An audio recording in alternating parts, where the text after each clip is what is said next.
Hasbro decided, we're going to try and go the absolutely worst route that we possibly can. We're going to send hired goons. Who is it? Goons. Who? Hired goons. Hired goons?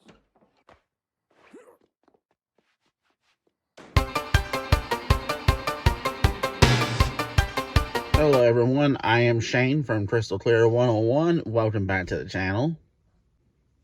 It was Wednesday, so this would have been the 26th of April. I had just clocked in for work. I was getting ready to start my work day, and I got a notification that one of my favorite YouTube channels, Retro Blasting, had just posted a new video. Well, needless to say, I couldn't see it at that point in time. I had to wait till I actually had time to watch it. I finally had a chance to watch Michael French's video on my lunch break. And from what I heard and saw in his video, I was both shocked and in complete total disbelief at what I was hearing.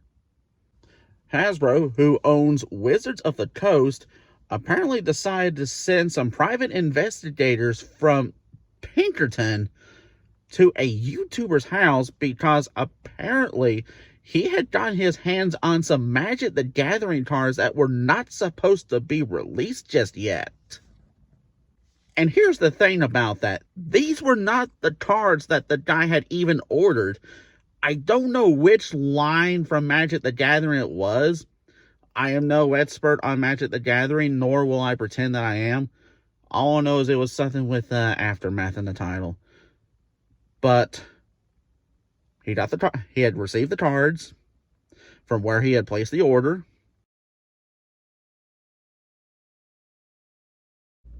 One quick little side note, I noticed when I was editing this that I had forgot to add one little detail to this, which is after he got the cards, he went ahead and made a YouTube video talking about the cards, and that this was basically how Hasbro noticed that he got the cards.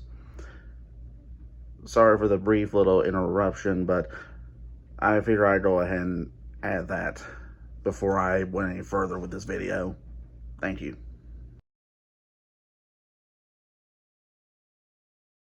And apparently someone higher up at Hasbro saw this and said,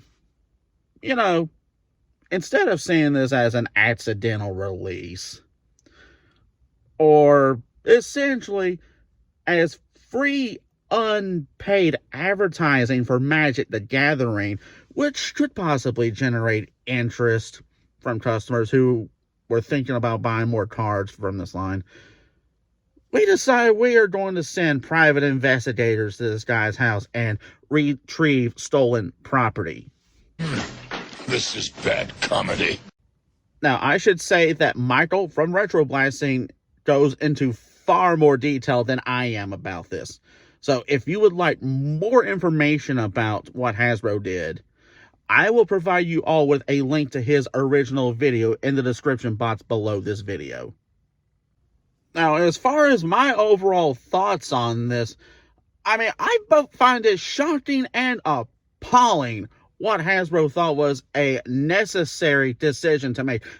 Talk about absolutely ass-backwards approach to PR with your customers. And I thought what Mattel did to two Jurassic Park-oriented channels last year was horrid. But Hasbro basically just looked at that fiasco and said, hold my beer. And here is my question. What absolute possible harm could this YouTuber be to Hasbro, a multi-billion-dollar company? And what sense does it make sending private investigators, who's going to cost your company who knows how much, over what is essentially scraps of cardboard with some artwork printed on them? It's both economically and morally wrong.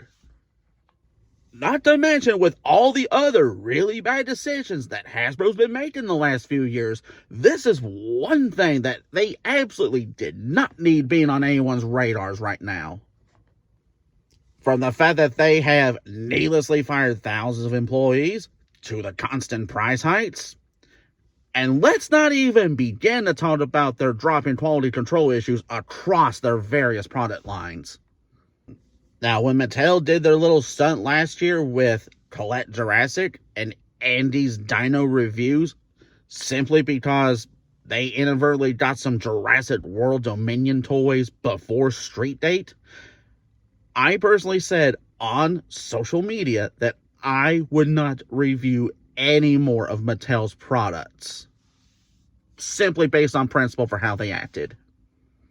And now, before someone comments saying, "Oh, it was no big deal, it was only some cards," if they are willing to send private investigators over less than $1 worth of cardboard, what makes you think that they will not send private investigators for over a few dollars worth of plastic or die-cast for products that have been around as long as Magic the Gathering, if not longer?